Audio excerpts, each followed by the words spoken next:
Ikaze ku ijambo ry'umwimerere mbahaye ikaze, karibu muze dusangire ukuri. Jerome Muhirwa nkaba mbahaye ikaze ku ijambo ry'umwimerere. Shalom Bashem Adonai Elohim Elohei Avraham Yitzhak veYaakov maze anachnu holochim lilochot hayom. Mbanje kubasuhuza mu izina ry'Uwiteka Imana ishobora byose, Imana ya Abraham, Isaac na Yakobo. Ese uyu munsi ni iki tugiye kureba? Uyu munsi rero nta kindi tugiye kureba, ni ibintu bitangaje, uko roho yinjira mu mubiri. Intambwe zirindwi, ibintu birindwi bibanza kubaho mbere y'uko umuntu avuka akaza mu mubiri. Ibintu narebye nanjye mbona birantangaje cyane, ariko mbere yo kubyinjiramo reka manze nkubwire nanone, kanda like, subscribe, wiyandikishe, usangize abantu izi nkuru kuko byanze bikunze. Ijambo ry'Imana riragira riti muri iyo minsi ya nyuma ubwenge buzagwira. Ijambo ry'Imana riratubwira ngo muri iyo minsi ya nyuma, ijambo rikongera rikatubwira ngo iyo minsi izabikubwira ubwenge buzagwira. Ni ibintu natwe dusoma, ndabisoma nanjye nkumva umutwe w'ubwenge burimo burazubara, nkumva koko ni ibintu bitangaje. Ariko ndakwizeza ko numara kureba iyi video urahita uhinduka ukuntu wabonaga ibintu. Ni ibintu bitangaje uko tuza muri uyu mubiri tukavuka, uko duhitamo umubiri, igihe tuvukira, gahunda tuba dufite, ibintu byose mbese amahitamo yacu aba yahe iyo tugiye kuza mu mubiri. Kabanza nkwereka rero, mu mwaka wa 2018 nanditse kino gitabo, nubwo cyasohotse muri 2020. Urukundo nyarukundo rubonekerwa mu mwuka, kandi ntabwo turi uyu mubiri umuntu abona inyuma, turi roho. Ibyo nabyanditse maze nk'imyaka 2 gusa mbonye agakiza, ariko ahantu byavuye kugira ngo mvuge nti turi roho, ntabwo turi umubiri. None uyu munsi tukaba tugiye kureba ukuntu roho iza mu mubiri, intambwe zirindwi ziterwa, uko roho ihitamo umubiri izamo, ubutumwa bifite, aho uvukira, uko uhitamo ababyeyi bawe, igihe uvukira. Ibyo byose nibyo tugiye kureba, ibyo bintu birindwi. Nakubwira nti rero bantu bagisinziriye, niyo mpamvu batubwira ngo there is greatness within you, hari ibintu bikomeye bikurimo. Ibyo narabyumvaga nkabibwirwa, nkumva ibintu bindimo bikomeye ni ibiki. Kumbi ni ukuri, kumenya ukuri. Ibaze abantu bose bamara kumenya ukuri. Nkora nibaza iteka, reba ubushakashatsi bumaze iminsi bukorwa kuri za siyansi, za tekinoloji aho zigeze. Iyo tuza kuba natwe twarakora ubushakashatsi bwo gushaka tumenye uko Imana nyine yashatse kutubaho, nk'ibintu birindwi byonyine ngiye kwereka, nzi neza ko nanjye ndabireba nkarira cyane, nkavuga ati Imana ni ukubera iki kuko abantu badukoreye izo bwonko kabisa. Ariko tugiye kureba ibisubizo muri iyi video. Nkaba nkubwiye nti iyi video niba ushaka gukanguka yirebe, ntucike intege yose uyirangize. Nzi ko byanze bikunze ingingo ku ngingo, intambwe ku ntambwe, ukuva aho ngaho mu ijuru ukaza nka roho, intambwe unyuramo, uko wibagirwa, uko tuvuka twibagiwe ibintu tutabizi tutabyibuka, bigenda gute. Ibyo byose ngiye kubikwereka, uko ubona ubuzima bwawe uzabamo, ibigeragezo uzabamo, uko uhitamo guca muri ibyo bigeragezo, ukavuga ati no, ibintu ntibishoboka. Naba nzi gute ko nzaca muri ibyo bigeragezo, nzaca mu bibazo nkabihitamo nkaza. Tugiye kubireba rero, uko uza, uko winjira mu mubiri, uko uhitamo ababyeyi uzavukiramo, igihe uvukira, gahunda bakwereka ubuzima bwawe uzanyuramo, ibigeragezo, ibyo bintu byose nibyo tugiye kureba, maze utangare. Babandi bavuga ngo ntabwo baduhisha ibintu, maze barebe. Nzi ko aka ni nk'agatonyanga mu nyanja, ariko tuzakomeza dushakishe. Muze dukunda ukuri bantu, mukanguke, muve mu buyobe, mwiza bwonko. Babandi rero birirwa bavuga bati bagacana ngo ibyo ngibyo nibyo bivugisha ibintu byose. Iyi video uyu munsi ndakwizeza ko igiye kugukangura, ukavuga ati no, ibi bintu nibyo. Kuki hashize imyaka ibihumbi n'ibihumbi, amamiliyoni n'amamiliyoni, akaba ari ibintu tutibaza. ni bya bihe bitari byakageze. Igihe ni iki rero cyarageze, kanguka dushaka uko kuri, maze uko kuri kuzakubature. Ngwino tubyinjiremo, kanda like nanone kugira ngo tubyinjiremo, subscribe wiyandikishe, kandi nkaba mbashimiye koko abakomeje kwiyandikisha mbikuye ku mutima, kuko birangirika ko munyotewe ukuri niyo ntwaro ikomeye. Ibaze nitumara kumenya ukuri, uko kuri rero nitukumenye, isi izahita ihinduka byanze bikunze. Reka ze nkwereke ibyo bintu 7 byonyine, nanjye nabirebye ndavuga nti twahishwe ibintu byinshi kabisa. Twahishwe ibintu, nge nari nzi ko twahishwe bike, ariko twahishwe ibintu, kandi ibyo ngibi ngiye kubwira ni nk'agatonyanga gusa.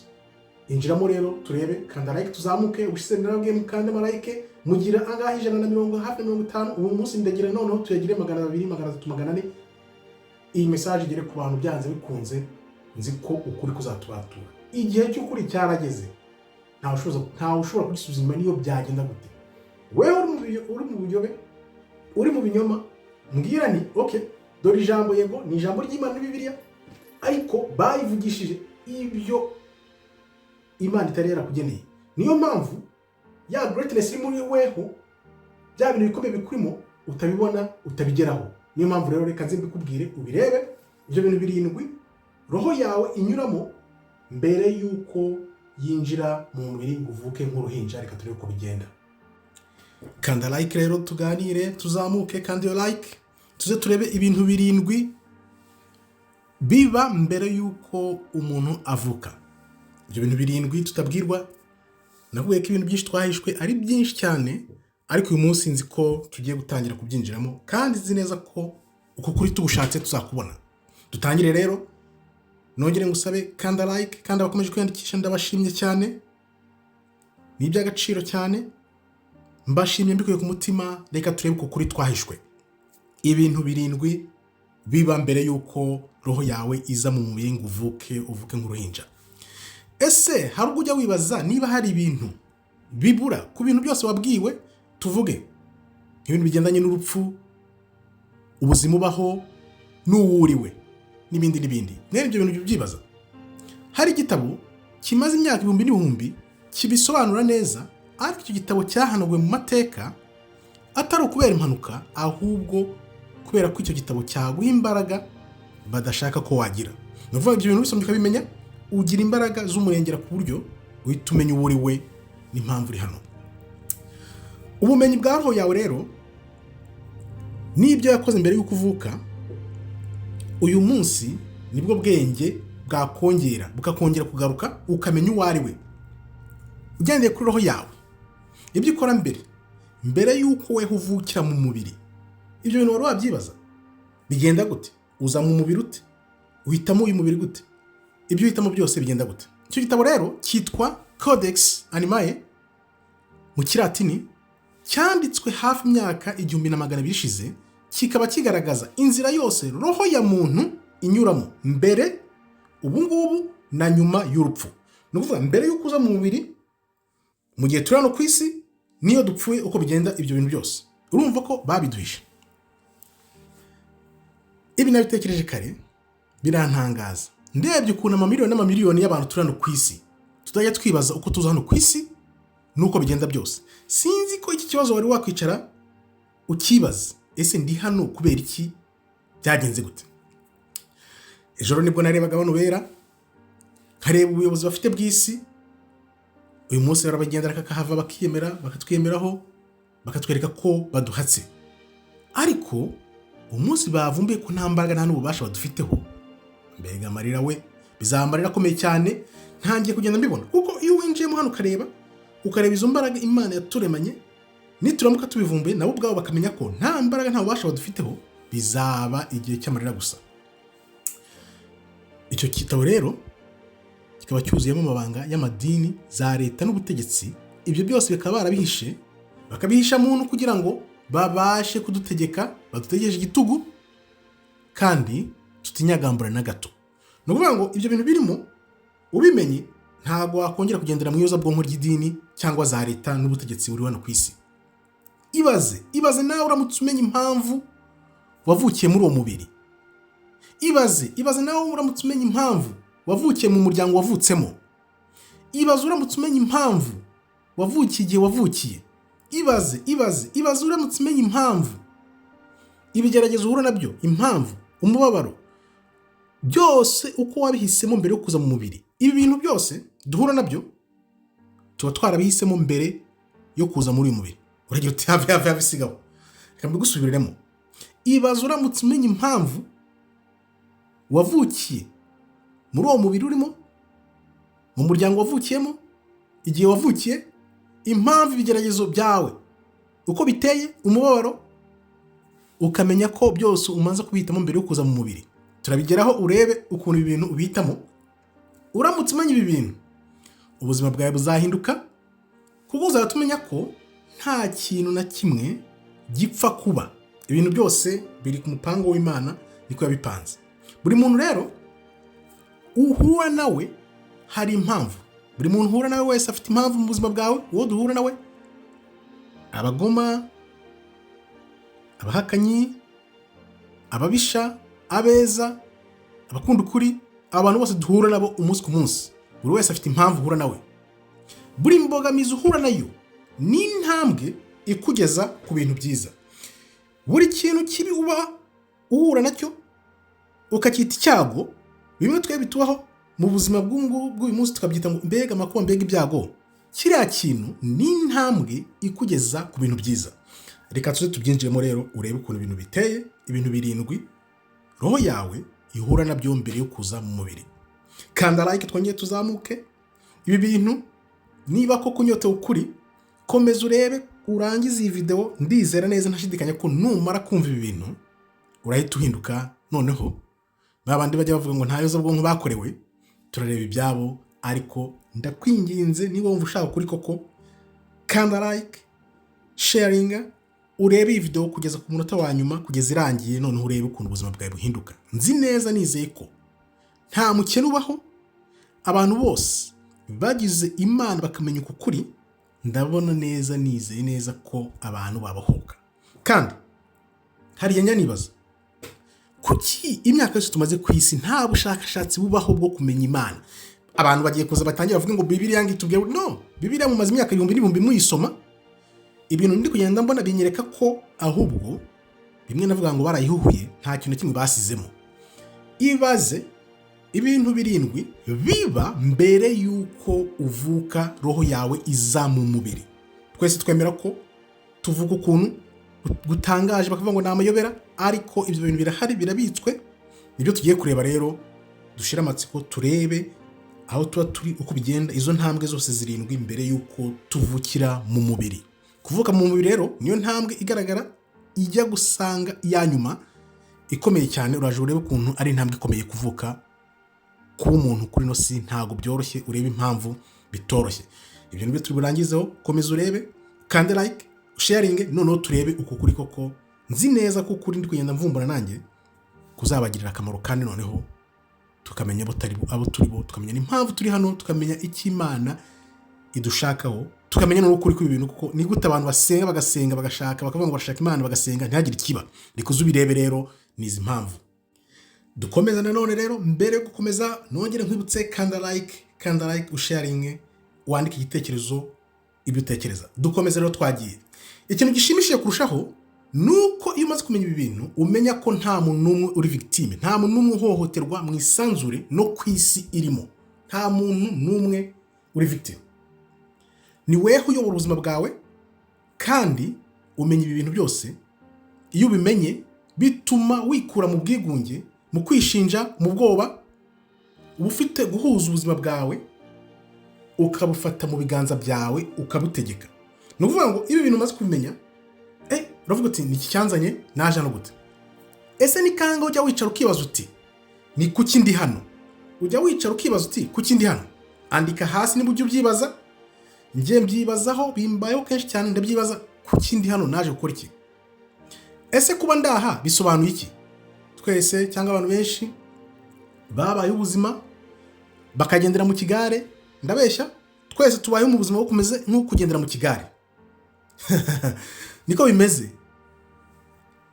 Haciye iminsi nk'ibiri mbyibajijeho, ariko ibi bintu byo kurya tukaryama hagacamo akazi tukajya mu kazi bigamije iki?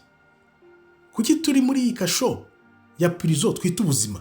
Ibaze nawe bitekerezeho, urabyuka ukarya ukaryama ukajya ku kazi, bikamera nkaho turi muri prison y'ubuzima. Twacumuye iki ku Mana ngo iduhane aka kageni? Njye ariko mbibona, kuko uko ugiye kubibona mu kanya, reka dukomeze tubisasire, urareba impamvu tumeze nkaho turi muri prison y'ubuzima, bituma wakwibaza impamvu nicyo twacumura Imana.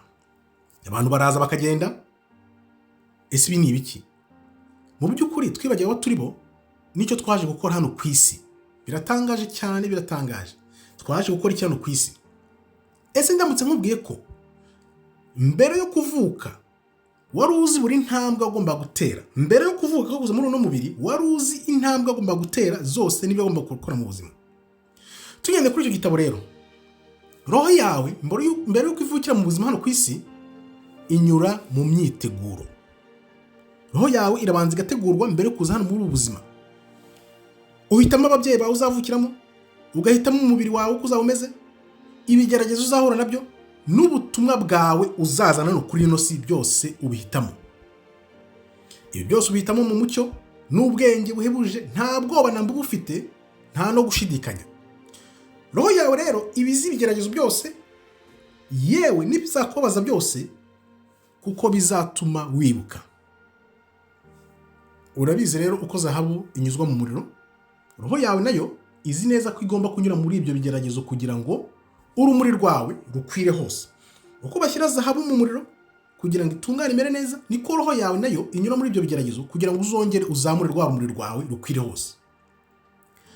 Muri ibi rero ntabwo uri wenyine, kuko uba ufite ababigufashamo b'umubiri kandi bakumurikira, nabo bafite rwa rumuri rurenze urwawe, nabo nabo urumuri. Iyo umaze kumenya rero ko imibabaro atari igihano, ahubwo ari ukugutegura, ahubwo ari amahirwe yo gutera imbere, ibintu byose bikubangamira bireka kuba umutwaro. Ibi bituma imibabaro yose ikubera ingufu, ibi bihindura inyurabwenge yawe, gushidikanya guhinduka kwizera. Urumva, ibintu byose bitaga imibabaro ubibona nk'ingufu, bituma ugira inyurabwenge, wisdom, noneho kwa gushidikanya wagiraga bikaba ukwizera. Turaje dukomeze rero, ongera ukande like, none nkwibutse kandi like, urabona ko tugenda tubyinjiramo, ibintu birashimishije kugira ngo ubimenye. Nibyo nkwifuriza, komeza ukande like, subscribing, dukomeze turebe noneho uko bigenda iyo uri hafi kuza mu mubiri. Katuse dukomeze. Twagiye rero, niba ukiri hano reka dukomeze turebe ibyo bintu birindwi roho yawe inyuramo mbere yo kuvuka. Turi kugenda tubyegera, reka tuze tubyegere. Izo nzira zirindwi rero zimeze nko kwitegura kubera mu ibanga, kandi buri nzira ifite impamvu igufasha kuba uriwe. Kumenya ibi bintu ni nko kongera kubona kashe cyangwa ikarita y'ubuzima bwawe wambuwe ubwo wavukaga. Ni ukuvuga ngo ibi bintu ngiye kubwira biragusubizamo kwibuka no kumenya ibyo bintu wambuwe mbere y'uko uvuka. Ikintu cya mbere kiba rero, reka tubyinjiremo, hari umuhamagaro w'ubwenge rusange. Umuhamagaro w'ubwenge rusange, iyo wamaze kumenya ko utari umubiri gusa, uyu mubiri tubona, umuhamagaro uba ugushishikaje, kuko mu mutima wawe wumva unyotewe no kongera kugira uruhare mu muhamagaro rusange, bikwibutsa no kubaho kwawe, kuko bifite agaciro gakomeye cyane. Atari ukuza hano ku isi gusa ngo ukore akazi, urihe fagitire, ube nyamugihe iyo bigiye ubundi ugende. Ntabwo ariyo mpamvu tuza hano. Iyo wumva rero bikurimo gushaka ibisubizo, nka bya bintu nakubwira guhora wibaza, uba waratangiye kubyumva no gusobanukirwa kera kabisa, uba warabyumvisha, ugatangira kongera kubyibuka.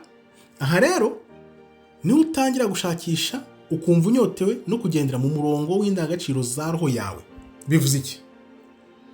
Ubu buzima turi hano ku isi tumeze nk'aho twibereye aho tuyobowe n'umuriro n'umubiri. Ni ukuvuga ngo ari nabyo bijyana abantu mu muriro. Umwe bavuga, iyo umaze gutangira kwibaza bino bibazo, uharanira iteka kuyoborwa na roho yawe aho kuyoborwa n'umubiri. Wibuke mu ijambo ry'Imana baratubwira ngo nubasha gutegeka umubiri wawe byose uzaba bishoboye.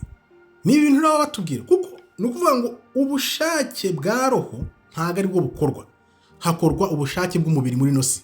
Urumva ko niba bibereye mu bintu by'umubiri, umubiri ari gutegeka, urumva twaratakaye cyane. Maze igihe rero narihaye ibintu ntigeze menya aho byaturutse. Wibuke nakweretse cya gitabo nanditse ku rukundo nyarukundo rubonekerwa mu mwuka, ko turi roho tutari umubiri. Ntabwo nzi iyo byaturutse, ibyo bintu nabyanditse muri 2020 na mbere yaho igitabo gisohoka muri 2020. Nubwo aricyo cyabanje gusohoka, ariko ntabwo aricyo nabanje kwandika bya bitabo bindi mujye mureba. Ariko icyo gitabo nicyo cyasohotse mbere kubera ko cyari gito, ariko urabona ko ibi bintu maze igihe mbyibaza, ariko ntazi iyo byaturutse. Najyaga mvuga nti reka njye nikiriza ijwi rindimo first hand bwa mbere, rya jwi rikurimo uhita uryikiriza bwa mbere. None dore ndabimenye. Urumva ko rya jwi riturimo nibwo bushake twavuga ko Imana ibishaka ko dukurikiza, twebwe twanga kubikurikiza, twakurikiza umubiri, akaba arimo tugira ibibazo. Bivuze ko nashakaga iteka gukurikira umurongo wa roho yanjye aho gukurikira umubiri, ariko simbimenye. Ndatangaye cyane. Urabyumva? No kuvuga ngo iryo jwi ryanjemo rikambwira ngo ujye ukurikira iryo jwi rikurimo imbere, icyo rivuze ari ryo ukurikira mbere, ariko simenye ibyo ari byo.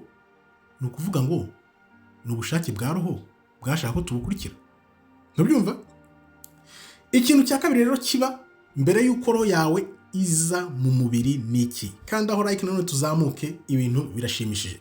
Habamo ibyo bita isubiramo ry'ubuzima, life review. Ni ukuvuga ngo iki? Ubanza kureba ubuzima bwose uzabamo, bakabikwereka, ukabyemera, cyangwa se ukavuga uti dore gutya na gutya na gutya. Ibyo bita isubiramo ry'ubuzima, life review. Ese hari ibintu ubana nabyo mu buzima bwawe wicuza bikugose?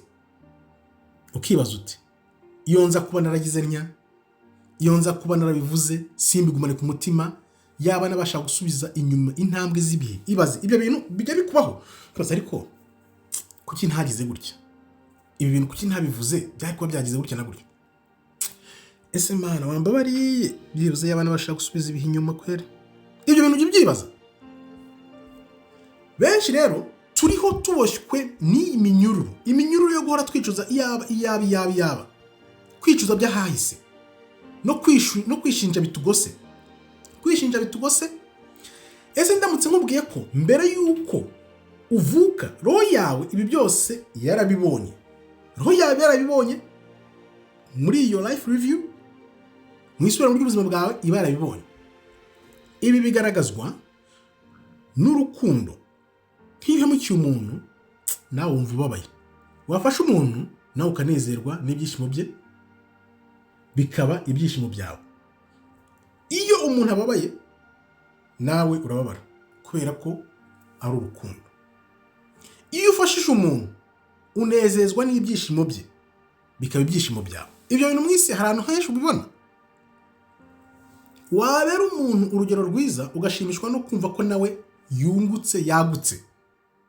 Kumenya rero ko roho yawe iba yarabyeretswe bituma uhinduka, kuko ari isomo kugira ngo wiyungure, umenye, noneho umenye neza ko gukosa atari iherezo, ahubwo amakosa agufasha gukura mu bumenyi. Guhora wishinja ni prison, ariko inyurabwenge riragutabara. Wikwishinja, hugukirwa, umenye uwo uriwe, kandi umenye ko iryo nyurabwenge uba ubibonye rigutabara, rigufasha nyine kumenya ubumenyi. Ntuhore wibaza yonza kuba naragize gutya, yonza kuba narabivuze, ese nasubiza inyuma gute igihe. Ibyo bintu bimenye rero, ukibuka ko ibintu byose uhura nabyo biba byareretswe mbere y'ukuza. Icyo gihe utangiye kugira inyurabwenge no gusobanukirwa impamvu uri hano. Dukomeze rero tuzamuka, ongera ukanda like nanone, kanda like, nkwibutse ubundi ubisakaze hirya no hino. Twakomeje rero twagiye kubabarira, ntabwo ari impuhwe ugiriye abandi, hari igihe umuntu ababarira abantu ukavuga ati ni impuhwe, ahubwo no, ni impano ya roho yawe. Ibaze uramutse usubiyemo ubuzima bwawe bwa nonaha, ukavuga uti reka nsubiyemo ubuzima bwanjye bwahise. Mu gihe ugifite birashoboka yuko hari ibintu byinshi wahindura. Uyu munsi funga amaso yawe wibaza uti ese ndamutse nshatse gusuzuma ubuzima bwanjye uyu munsi, ese niki nahindura? Niki cyiza nasigira abantu mpura nabo? Ese nshaka gutahukana impano ya roho yanjye y'ubuziraherezo, iyo mpano nshaka gutahukana ni iyihe? Uramutse uvuye hano ukajya aho roho zisubira, ni iki watahukana? Ese uramutse ugize gutyo ukibaza niye mpano ikomeye waha roho yawe ni iyihe? Katurebe hace nk'imyaka 2 nanditse ibyo twita ibyaha ruharwa. Narabikubwiye sinzi ahantu nageze kubyandika, ndababwira nti fate ibyaha wita ruharwa byose wumva wabarakoze ubuzima bwawe kuva ukimenya ubwenge kugeza amagingaya, ubyandike. Ariko noneho ngewe ndakubwira ko ibyo byose ni ibyaha nanditse cyane cyane ntarakizwa, ntarabona agakiza. Birantangaje cyane kubona ari ibintu nari ndimo ntari nakabimenya. Ubyumva? Nari meze nkaho ndi kwikorera iyo life review, isuzuma ubuzima navuga ryahahise, ngo ndebe koko uko naza mu murongo mwiza, umurongo uboneye Imana, ari wa murongo w'ubushake bwa roho. Ntaho nari mbizi. Dukomeze rero, ikintu cya gatatu kiba mbere y'uko roho yawe yinjira mu mubiri ukavuka, inama y'ubugingo. Hari igihe wumva ushaka gufata ibyemezo bikomeye ariko ukabura usanga, ukumva uri wenyine. Ese ndamutse nkubwiye ko uba utari wenyine, hari ingufu z'urukundo zitagaragara zamye zikuyobora utari wanavuka. Aha rero niho n'abakugenzaho kuva wahumeka umwuka wawe wa mbere baba bari kumwe nawe, aribo bajyana mu bugingo. Abo bantu Imana iguha, abamarayika bawe ariko tubita, baba bari kumwe nawe, baba ari abajyana mu bugingo bwawe. Iyo umaze kwereka ubuzima rero, hamwe uvuye kwereka ubuzima uzazamo, roho yawe ijya ahantu h'ibanga hari urumuri rw'ukuri n'inyurabwenge, ibyo twita wisdom.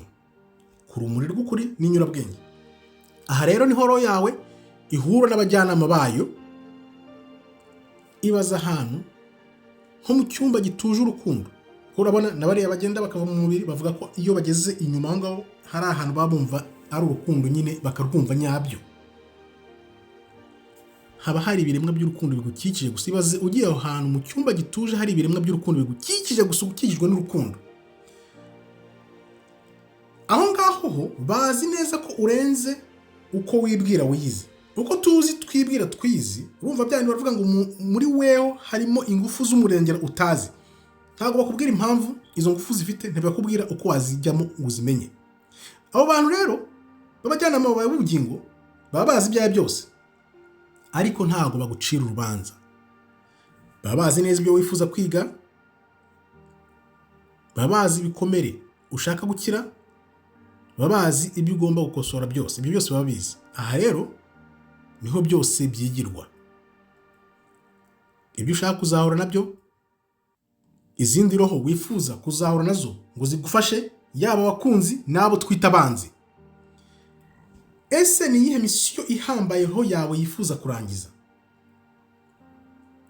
Ugira uruhare muri iyi gahunda. Ni ukuvuga ngo ibyo bintu byose ushaka kuzakora uje hano ku isi, turaza kureba ukuntu byibagirwa, turaza kureba ukuntu bigenda, byose ubigiramo uruhare, barabikwereka ukabigiramo uruhare. Nta kintu na kimwe uhatirwa, byose biba ari amahitamo yawe n'umutimanama wawe wose. Barabikwereka, bakwereka life review, bakakwereka none ugahitamo n'umutimanama wawe wose, nta gahato, nta muntu umwe ugushyizeho igitugu. Wamara kubihitamo rero bakakugira inama, byose nta kintu na kimwe uhatirwa, biba amahitamo yawe kandi n'umutimanama wawe, nta kintu na kimwe uhatirwa. Urumva rero tugiye komeza turebe uko bigenda iyo umaze kuva hamwe wereka ubuzima bwawe uko bumeze, ukagira inama y'ubugingo uko bizagenda, reka tuze turebe igikurikiraho. Ongera nano kandi like, dukomeze, twakomeje. Dukomeze rero ku kintu cya kane kiba mbere y'uko roho yawe iza mu buzima bw'uyu mubiri tubona. Kanda like nanone, subscribe, usharinge, dukomeze noneho. Iyo uzi neza rero ko wagize timu y'inyurabwenge iruhande rwawe, ba bantu b'urumuri bakumurikira, bamurikira ubugingo bwawe, bigufasha guhindura uko ubona ubuzima bwawe. Tuvuge nk'uyu munsi niba ubimenye, byanze bikunze ugomba guhinduka. Utangira kumva ko ibyumviro byawe bifite agaciro, inzozi zikomeye n'ibigeragezo byawe byose biba bifite icyo bivuze kuri gahunda yawe yakuzanye hano ku isi. Ushobora kubisoza ugasenga bikuvuye ku mutima, cyangwa se ukamedita, ugafata umwanya wawe ukajya ahantu bucece, noneho ukitekerezaho, ukiyiriza. Iyo wiyirije nabyo biragufasha no gusenga ubikuye ku mutima koko. Turebe ikintu cya kane rero. Ikintu cya kane kiba mbere y'uko roho yawe iza mu mubiri, habamo guhitamo intego y'ubuzima bwawe. Guhitamo intego y'ubuzima bwawe. Iminsi yose irahita. Twe tuvuga ngo iminsi yose irasa uko ihita yose. Ariko iyo ugize inzozi ubona zisa nkaho ziri kure cyane, kwibaza ko wavukiye ibintu bikomeye, waje gukora ibidakorwa, ukaza mu miyoboro, ariko noneho ukaba utarumva impamvu y'ubuzima n'ubugingo, impamvu uri hano. Ni iyihe ntego y'ubuzima bwawe ikuzana hano ku isi?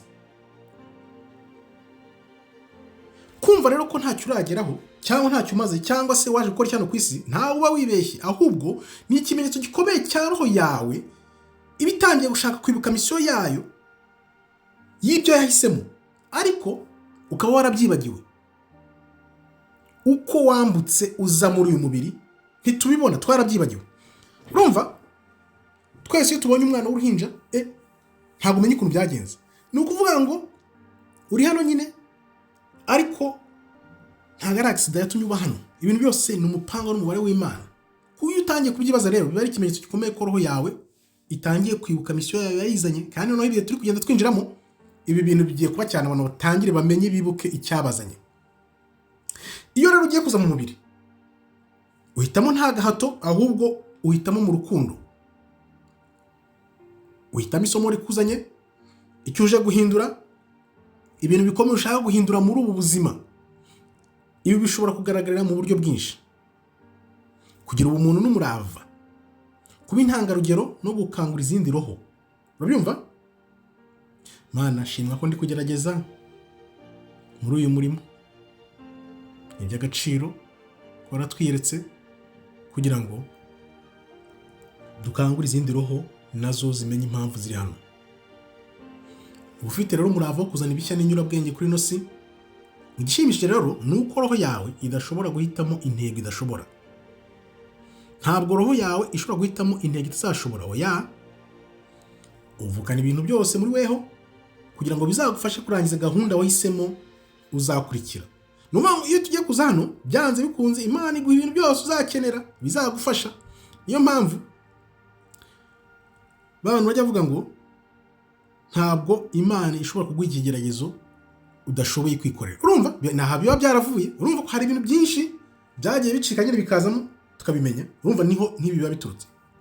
Ese ibaze nawe, ni ibihe bintu bizanyibutsa ibyo nkunda n'ingufu zanjye zose? Ni ibihe bintu wakora ukavuga uti ibi bintu koko bizaba umurage mwiza, atari kuri njye gusa, atari no ku banjye gusa, ahubwo no ku bantu bandi bisi batuye isi, kugira ngo nabo bazaberwe urumuri ruzabamurikira, bizajye byibukwa nk'aho ari ibintu byakoreye inyoko muntu, ibintu byiza bigena ku Mana, atari bijyana ku isi. Ese ni ibihe bibazo muri no si wumva ushaka gushakira ibisubizo? Kandi ndavuga nti nshaka kumenya ukuri. Kuki tudakora ubushakashatsi ku Mana ngo tumenye Imana byimbitse? Harimo abaza bakavuga ngo ufite Bibiliya gusa ngira hagije. No, iriya Bibiliya urayifite iranditse, ariko bayivugishije ibintu bidahuye namba n'ibyo roho yawe yashakaga kumenya, agomba kumenya. Njye rero nasanze ko arabeshywe cyane. Shaka ko abantu bamenya ukuri. Ni impamo kandi ni impano mbona ngomba kuvuga nti nashyiramo ingufu zanjye zose kugira ngo menye ibi bintu n'abantu babimenye. sinzi ko abantu bumva akababaro bitera kubona turi nk'imbohe z'ikinyoma. Sinzi ko abantu bajya bumva ibintu kabisa. Birababaza cyane iyo ubonye turi imbohe z'ikinyoma, biteye agahinda cyane. Ese intego yawe usanze ihishe mu bisubizo bidahambaye cyane washakira ibyo bibazo? Ntago biri hanze yawe namba. Urumva bashyizemo ko Imana iri hanze, ariko ntago biri hanze yawe namba. Ahubwo ni ubutunzi buhishe muri weho, biri mu mutima wawe, bimeze nk'urumuri rutegereje kubonwa. Ni ukuvuga ibintu byose twahishwe biri muri twebwe, ariko urabona ziriya nsengero, amadini byose bikwereka ko ibintu byose ushaka biri hanze yawe, ariko bikurimo. Niyo mpamvu ibintu by'amadini no gusengera mu nsengero ahubwo ngiye mbona mu minsi mike cyane abantu bagiye kubitahura bakacukubiri nabyo, kandi uzaba ureba nibwo abantu bazahita batangira noneho kuzamuka bakanguka. Ibi bintu abantu babimenya benshi cyane, uzaba ureba isi izahinduka nko mu gihe cyo guhumbya. Kadukomeze rero turebe uko ibintu bimeze. Kanda like nanone, subscribing niba utarabikora, kuko ndabizi neza ko ibi bintu byanze bikunze biraguhumura nta kabuza. Dukomeze rero tugiye kuri ikintu cya gatanu kiba mbere yuko roho yawe iza mu mubiri. Nkwibutse nanone kanda like, subscribing. Ntago nareka kubikubwira ko nzi neza ko ubutumwa bugomba kugera ku bantu benshi. Iyo ukanze like nibwo bigera ku bantu benshi cyane. Tugiye kureba impamvu ya gatanu rero, uko ibintu bigenda, intambwe ya gatanu mbere yo kuza mu mubiri. Ibigeragezo bikomeye uhura nabyo, kamanze nkubwire uko uhitamo umubiri wawe n'umuryango, nibyo tugiye kureba ku mpamvu ya gatanu. Ibigeragezo byose uhura nabyo nibyo bifite imbuto ya misiyo yawe. Urabyumva? Biriya bintu duhura nabyo by'ibibazo by'ibigeragezo tukabyinubira, ahubwo nibyo biba bifite imbuto ya misiyo yawe. Bitubaho tugataka, iyo bitubaho turataka ngo Mana bidukize, kandi biba bituganisha ku ntsinzi. Niyo mpamvu tuviramo bugufi. Urabyumva? Bya bigeragezo tugomba guhura nabyo, byo biba bifite misiyo yo kukanda ngo ukamuke, noneho ugere kuri ya ntego yawe. Twebwe tugahita dusimbuka. Natanze rwa rugero rw'igikeri kijya mu mazi, bakayacana, bamara kuyacana kikagenda cyumva ari gushyuha, kibaza ibintu biri kugenda butera, none yatangira kubira, puf, kigasimbuka. Natwe rero dusimbuka ibintu bitaragera aho bikomeye ngo dukanyabwe, kuko none twumve icyatuzanye. Ikintu cyakubabaje ushobora kuba aricyo waziye gushakira igisubizo. Ibintu biratubabaza, twe tukavuga ati Mana Nyagasani we, ukifuza ko muriya muntu unkora ibintu mugerere mukebo nanjye yangereyemo. Kumba ahubwo wewe ntiwibande mu gushaka ibisubizo ukoresheje iki kintu yagukoreye. Reka turebe rero uko uhitamo umubiri n'umuryango. Iyo ni intambwe ya gatanu mbere y'uko roho yawe iza mu mubiri. Reka turebe uko uhitamo umubiri. Ni gute uhitamo umubiri wawe n'umuryango. Abantu benshi bibwira ko kuvuka ari amahirwe nk'aya tombora. Bazi kandi nka tombora. Niko nanjye nari mbizi ntarabona ibi bintu. Urabona tuba twumva ko umuntu yavuka bikaba bimeze nk'amahirwe ya tombora. Twumva ko umuntu aza mu muryango wose ubonetse uwo ari we wese n'ahantu hari hose. Iki gitabo rero kikaba kitubwira ko ibintu byose uhitamo mbere yo kuvuka, byose ubihitamo. Mbere yo kuvuka roho yawe n'umutimanama wawe ireba uburyo bunyuranye n'umubiri. Ntago roho yawe ireba nk'umubiri. Katurebera umuryango n'ibindi byose uko bibegenda. Muri ibyo byose uko bihitamo, iyo ushaka kuza hano ku isi, turebe niba koko kuba wumva uzi neza utekereza gahunda ikuzanya hano ku isi, uko uhitamo umubiri, uhitamo n'umuryango uri buvukiremo. Nzi neza ko ibi bigoye kubyemera. Urebye ubuzima bwuzuye imibabaro tubamo, hari igihe umuntu ashobora kuvuga ati ni gute naba nari mbizi nkazavukira hariya, ni gute nari mbizi nkahitamo uyu mubiri umeze gutya na gutya. Ubuzima bwuzuye amagorwa n'ubukene. Ubuzima bwuzuye amagorwa n'ubukene, hari guhohoterwa n'ibindi, ibintu byinshi binyuranye cyane. Ibintu byose ugahora ubyibaza. Ibi byose byaba bitangaje ko ari uhitamo kuza kubinyuramo. Niko wakwibwira. Ibaze ibigeragezo bigoye, imibabaro, amagorwa, ubukene, guhohoterwa n'ibindi bibazo byinshi binyuranye, wowe ukavuga uti nkakubwira nti ibi bintu byose wabihisemo ko uzaza kubinyuramo. Ibyo ni ibintu udahita wumva ngo upfe kubyemera, ariko niko bimeze. Icyo utazi ni uko roho yawe idahitamo nk'uko kamere yawe iteye. Kamere muntu uko iteye, uko itekereza, ntabwo ariko roho yawe itekereza. Urabyumva? Roho ifiteyo uko ibona ibintu bihabanye, binyuranye kure n'umubiri, uyu mubiri wacu. Roho yawe yo ibona amagorwa yawe yose nk'igikoresho cyo kugira inyungu. Urabyumva? Mu gihe twe tubibona nk'amagorwa n'ibibazo bikomeye cyane, yo ibibona nk'inyungu. Ntabwo roho yawe ihitamo inzira yoroshye, ahubwo ihitamo inzira ikomeye yo kuyifasha gukura. Urumva? Kumwe twa dushaka ubuzima bworoshye, tugashaka ibintu byihuse bya vuba vuba, ahubwo roho yawe ibishaka ibintu biyifasha gukura kugira ngo yaguke, imenye nyine kwa kuri yaziye gukora, noneho ikanguke. Ntabwo wageze uhitamo ababyeyi bawe kubera ko basaga inyuma. Wabihisemo kubera isomo ritaboneka bari bagufitiye. Isomo utabonesha amaso ababyeyi bawe bari bagufitiye nicyo cyatumye ubahitamo. Iryo somo rero ntabwo uribonesha amaso, ahubwo roho niyo iribona. Bishobora ko wabahisemo kugira ngo wige kubabarira,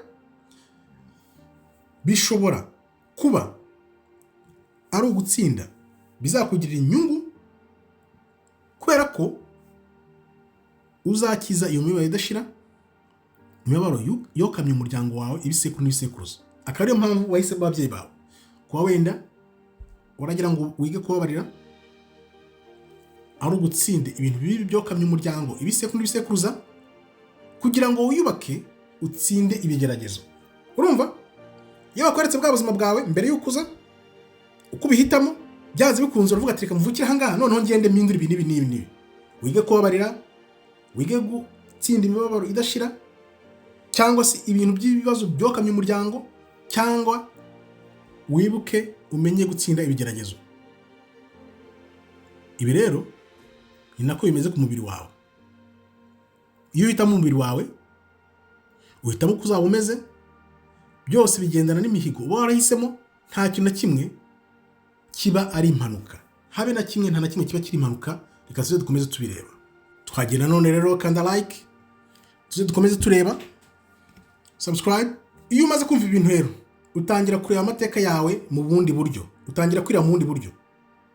Umubabaro ntabwo uba ukiri akarengane, ahubwo uhinduka intego. Wa mubabaro byandi bitaga umubabaro bihinduka intego, uti ngomba gukora ibi n'ibi n'ibi n'ibi. Aho wavukiye n'ababyeyi wavutseho bishobora kugufasha kumva ugasobanukirwa. Utangira kubona ko roho yawe nubwo yakugoye izana ku isi, ariko wawungutse mu by'umwuka. Ibyo roho yawe yabonye mbere yo kuza mu isi, iyo ubigezemo noneho ukabibamo, bituma bikungura mu buryo bw'umwuka. Iyo rero wubashye amahitamo ya roho yawe, tuvuge ugakurikiza roho yawe byikubwira, uzana za mbaraga zikurimo, nibwo zitangira kuzamuka, ugatangira kumenya. Niyo mpamvu nakubwiye nti nahoraga iteka nibaza, ariko iri jwi rihora rimbwira wazarikurikiza nkareba, ni kuzamuka. Ni ukuvuga ngo bya bintu by'ibintu bagushukisha by'ibyo byose, ahubwo kurikira inyurabwenge ikurimo, ukurikira ijwi ryawe kurimo, noneho urebe ngo urazamuka. Aho guhora wiyumva nk'umuntu wagoye ibihe byose, yumve nk'umuntu ufite umudendezo, wiyemeje misiyo ikomeye kurusha izindi, wiyemeje kubaho ukanakura unyuze mu bigeragezo bya muntu. Ibi rero bikaba bitugeza ku mpamvu ya gatandatu, n'intambwe ya gatandatu roho yawe itera mbere yo kuza mu mubiri. Habaho kwibagirwa. Ibyo bintu byose wabinyuzemo, bakoresha ubuzima, bakoresha amahitamo, aho uzavukira, umubiri, byose wabibonye. Noneho kuki tubyibagirwa? Iki ni ikibazo abantu benshi bakwibaza. Kuki tubyibagirwa? Ni ukubera iki? Ibi bigutera umubabaro wo kwibagirwa. Ni ukubera iki? Urabona mana byagenze gute? Iyo umaze guhitamo misiyo yawe rero, ugahitamo umubiri, ugahitamo n'umuryango uzavukiramo, hahita hakurikiraho urugendo rwawe rukaze. Urwo rugendo rukaze, kwambuka umwambaro wo kwibagirwa. Wa mwambaro wo kwibagirwa hamera nkaho utewe nk'ikintu gituma uzibagirwa. Ariyo mpamvu nakubwiye turi amamiliyoni n'amamiliyoni, ntabwo tuzi impamvu turi hano. Urumva? Bituruka hano nyine ko byose urabyibagirwa. Iyo uri mu mwuka, roho yawe ibizi byose. Mbere y'uko uza, ibizi byose. Ikaramenya impamvu yo kubaho, ikagira n'ubusabane n'Imana. Ariko rero, kugira ngo ibintu bishoboke hano ku isi uba umuntu, ugomba kunyura muri ibigeragezo by'umubiri. Niyo mpamvu bajya bavuga ngo turi roho, yaje mu mubiri kugira ngo igire iri geragezwa, inyure muri ibi bigeragezo, noneho nayo yumve. Urumva? Niyo mpamvu rero ibi bintu kugira ngo igerageze ribeho, ube muri uyu mubiri, kwibagirwa biragomba. Kubera iki? Wibuke byose bikorerwa kubera ya gahunda ya nyuma y'Imana uko izagenda. Ni ukuvuga ngo uva ngaho wari uri, mu kanya turaza kure ukuntu uva mu rumuri. Wakwibaza uti ni gute umuntu yava mu rumuri akaza mu bintu nk'ibi ngibi byo kwibagirwa by'amagorwa? Ni gute? Niyo mpamvu tuvuka ibintu tutabyibuka habe namba, ntabwo tuba tubyibuka. Ni nko kwambuka bucece, roho zacu ibyo bintu byose zibisiga inyuma, ibyo zari zizi byose, ariko zigasigarana ikintu kimwe, ko hari ukuri guhoraho. Niyo mpamvu kitari igihano cyangwa umuvumo, ahubwo ni amahitamo. Ibaze uramutse ushatse gukina umukino uzi kandi n'ibiri uvemo byose ubizi, nta matsiko wagira. Nivuga uje byose ubizi nyine, ntago byagira experience Imana yashaka ko tugirana ku isi.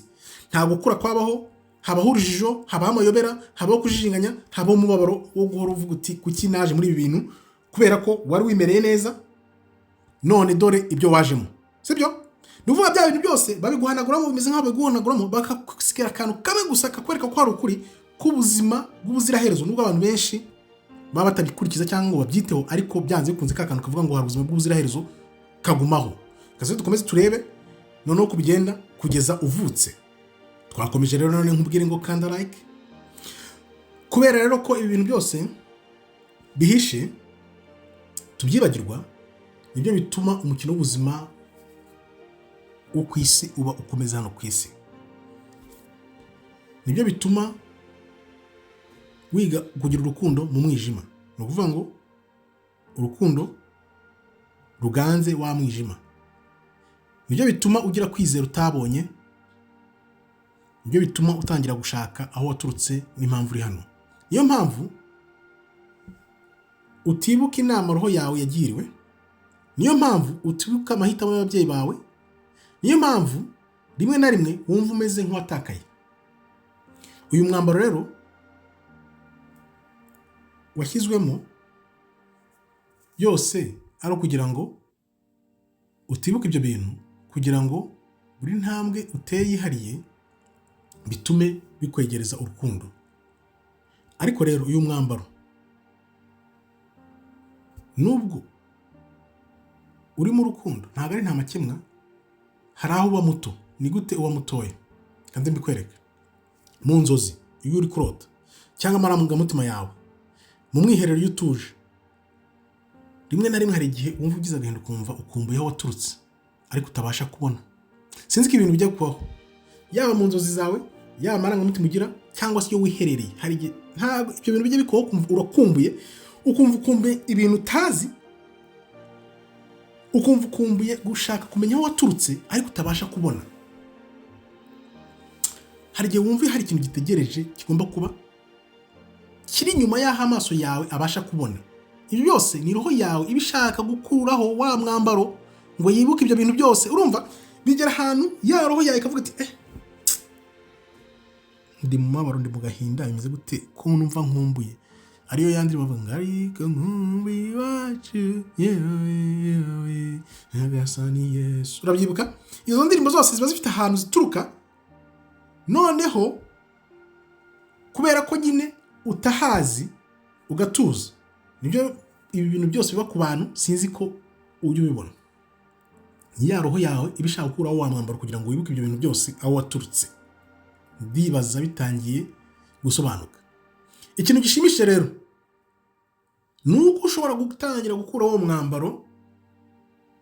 uwo mwambaro ugatangira kuvaho, wa mwambaro wo kwibagirwa ukavaho, ugatangira kuvaho nonaha. Ubigenza ute rero?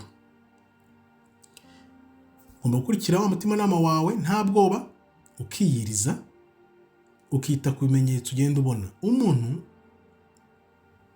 uwari watangira kugaragara, umuntu wawe ukurimo, umwe njya mvuga uri imbere, utangira kwibuka ko utari uyu mubiri tubona inyuma.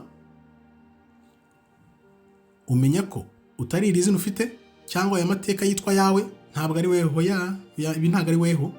Iyo umaze kubimenya rero ko utari iri zina ryawe ufite hano baguhaye ku isi, ibyitirirwa amateka yawe cyangwa hahise yawe atari weho, icyo gihe umenya ko uri umuntu uhoraho, ariko nubwo utari Imana ihoraho nk'Imana nyine, ariko uri igice cy'Imana yakuremye kandi uzahoraho, ahubwo uhindura aho ubaye. Hano ku isi hari muri uyu mubiri, iyo uvuye muri uyu mubiri hari ukundi kuntu ubaho.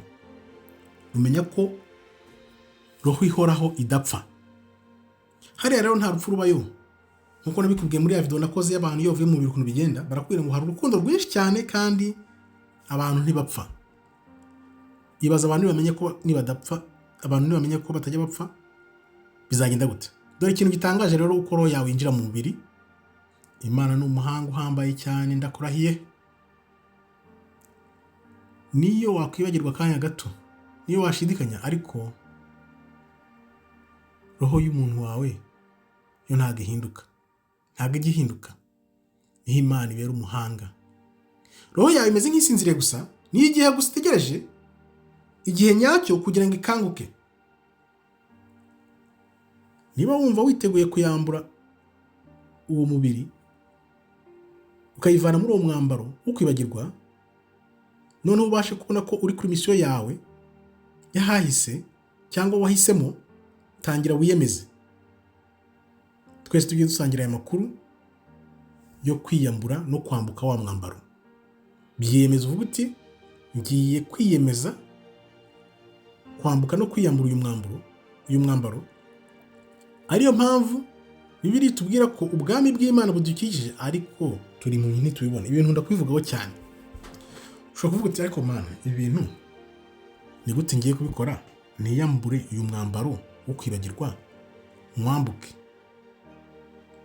Niyo mpamvu rero ugomba gutangira gushakisha amakuru kugira ngo tujye tuyasangira, noneho turebe ukuntu tuzongera gucana rwa rumuri, twiyambure umwambaro wo kwibagirwa, twambuke wa mwambaro wo kwibagirwa. Ni ukuvuga ngo ikintu kigiye kuba muri nosi, ari nayo mpamvu ngewe noneho byahise binyereka ko ariyo mpamvu bashyize biriya bintu mu bantu, ni ukugira ngo bikomeje bigushyire hasi, utazagira ububasha bwo gukanguka kugira ngo wongere umenye uwo uri we.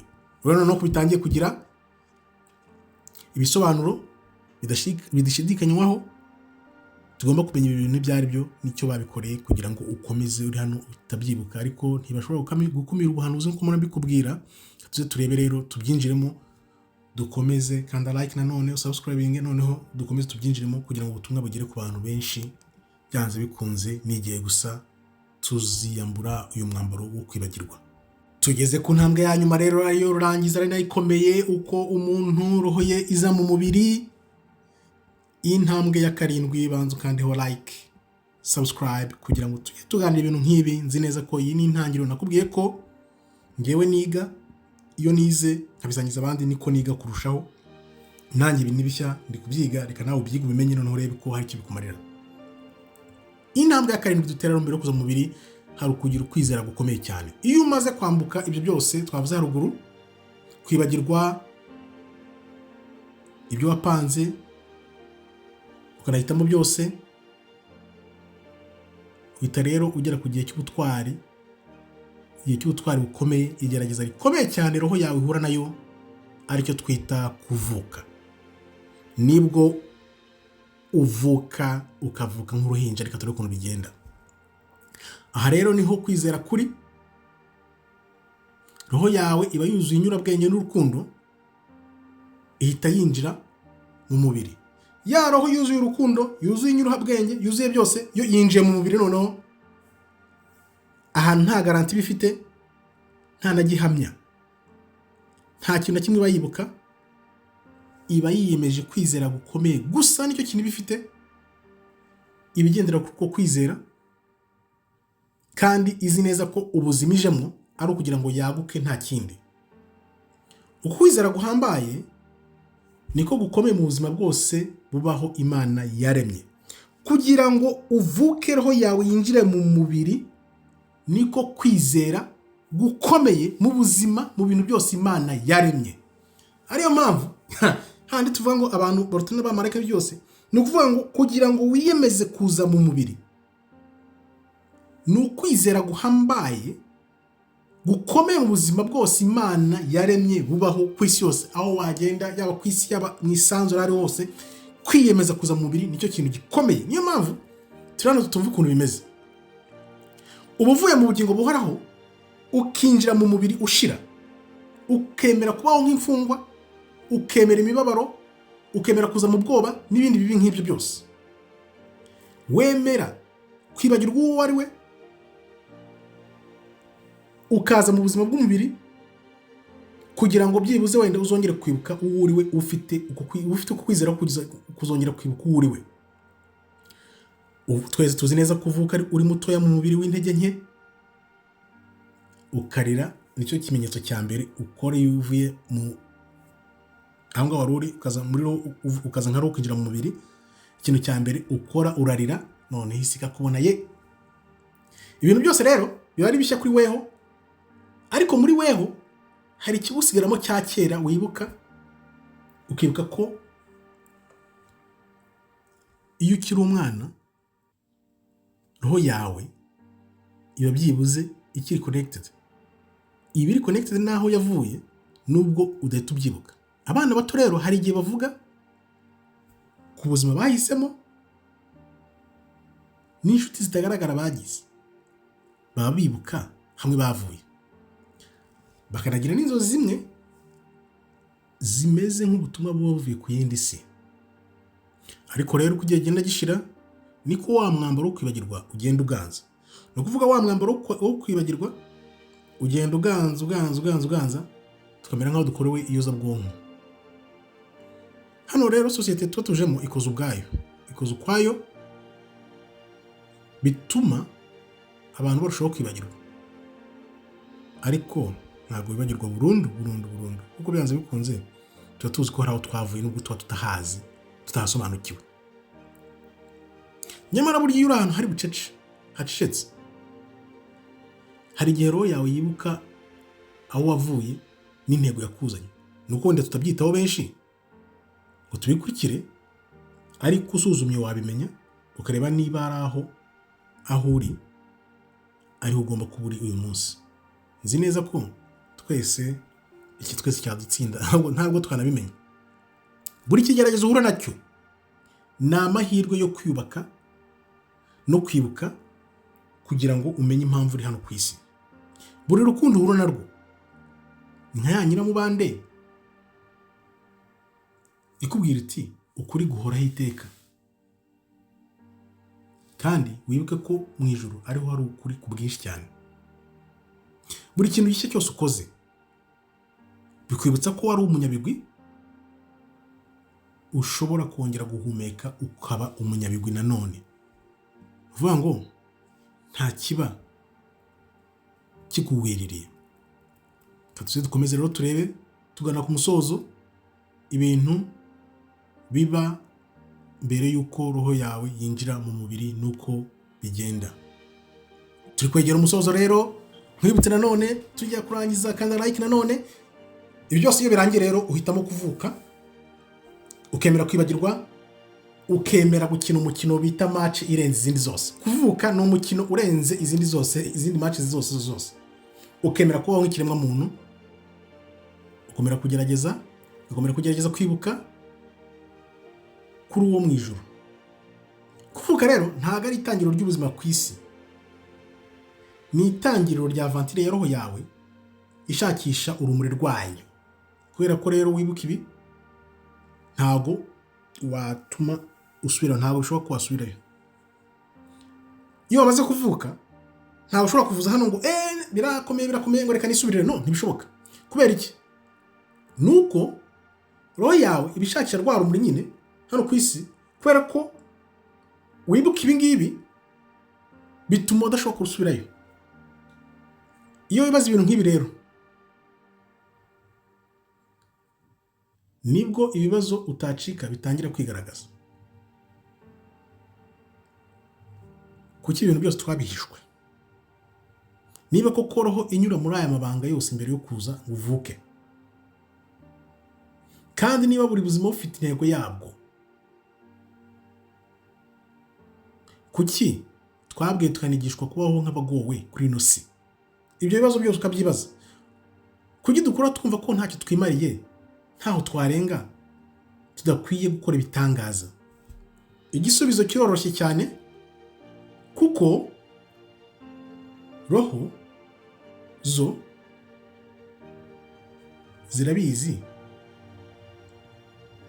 kandi roho ntabwo zoroshye kuzikontorora nk'iyo abantu bari mu buyobe cyangwa se basabye n'ubwoba. Abantu bose bategetse izi kuva kera na kera ibintu bari babizi. Niyo mpamvu ibyo bibazo bibajije haruguru batashakaga kumenya ibisubizo byabo, kubera ko ubimenye nyine se bari kuba bagitegetse ne bari kuba bakiyoboye. Roho iramutse ikangutse ntago yakongera kwemera gucunaguzwa. Ibaze iyo umuntu amaze kumenya ukuri, kumutegeka kumukontorora ntago byoroshye. Niyo mpamvu ubona bakangutse bose bataba mu gitugu. Umuntu wese wakangutse ufite inyurabwenge, ufite yanga ishyari, akanga iterabwoba, akanga ibintu byose bibi, ahubwo akunda ukuri. Roho ikangutse ntishobora kubaho mu bwoba bibaho. No, ntibishoboka. Ngira ngo nawe urabibona. Ibaza uko byagenda abantu bose baramutse bamenye ko babaho ubuziraherezo. Ibaza abantu bose bamenye ko bahitamo kuza hano, ko bafite uruhare mu iremwa ry'ukuri ku buzima bwabo.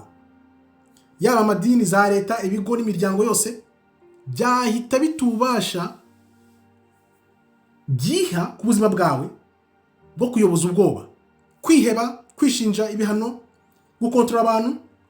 Byabye bikoreshwa nk'igikoresho cy'iterabwoba ibinyejana byinshi cyane, ntabwo byakongera gukora bibaho. Nuvuga ngo ibintu byose nubimenya, iryo terabwoba izapfa, ntabwo rizongera gukora, ntibiba bigishobotse. Niyo mpamvu rero ubwenge bwahishwe muntu ntabwo bwafatiriwe, bwarahanaguwe ku bushake. Ibintu byose byavanyweho ku bushake. Noneho niba wumva ibi bintu ari akantu kamwe gusa, ibaze noneho urumva ibintu byose nta hantu wari ubizi, wenda ushobora kuba wabitekerezaga ko utabizi. Iki gitabo rero ni kimwe mu bitabo byinshi cyane byakumiriwe ngo bitagaragara habe namba. Ni byinshi cyane. Inyandiko zose zavugaga ku rugendo rwa roho uko bigenda zaratwitswe, ziratabwa karahava, barazitaba. Abantu bagerageje kubigarura bagasekwa, bakanaterwa ibibazo, ariko igihe nk'iki Imana yari yakiranye, none dore cyageze ngibi. Wari uzi ko wahura n'ibi? Wari ubizi. Ukuri rero gufite ingufu zako kwihariye, kuko ukuri ntigushobora guhambwa ubuziraherezo. Ukuri gufite ingufu zako zihariwe, ntigushobora guhambwa ubuziraherezo.